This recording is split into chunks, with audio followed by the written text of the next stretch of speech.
स्वामीनारायण हरे, स्वामीनारायण हरे। वचनामृत गडडा प्रथम प्रकरण का 16वां। विवेकशीलता। संवत 1876 में मार्गशीर्ष कृष्णा चतुर्थी 5 दिसंबर 1819 को श्रीजी महाराज श्री गडडा स्थित दादा खाचर के राजभवन में विराजमान थे।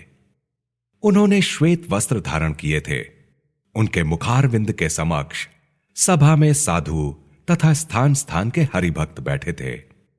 फिर श्रीजी महाराज ने कहा, भगवान के जिस भक्त में सत असत का विवेक हो, वह अपने में विद्यमान दोषों को जान लेता है और विचार करके उन अवगुणों का परित्याग करता है।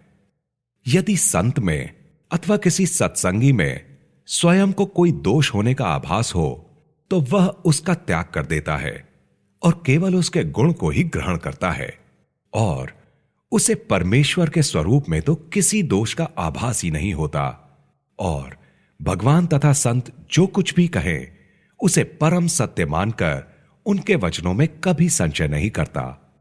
यदि संत यह कहें कि तुम देह, इंद्रियों, मन और प्राण से भिन्न हो, सत्य हो और इन सभी के ज्ञाता हो, और ये देहादिक सब असत्य हैं, इन वचनों को सत्य समझकर उन सब से अलग रहकर वह आत्म रूप में व्यवहार करे, परंतु मन के कुसंकल्पों के चक्कर में ना फंस जाए, और जिसके कारण स्वयं को बंधन हो तथा अपने एकांतिक धर्म में बाधा पड़ती हो, ऐसे पदार्थों तथा कुसंग से सुविदित रहे तथा उनसे दूर ही रहे, और कभी उनके बंधन में ना फंसे, और एकांतिक धर्म में पुष्टिकर्ता विचार को ही ग्रहण करे तथा उसके विरुद्ध विचार का परित्याग कर दे।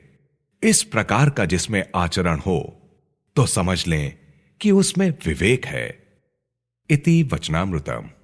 इस प्रकार से श्री गडडा प्रथम प्रकरण का 16वां वचनामृत पूर्ण हुआ।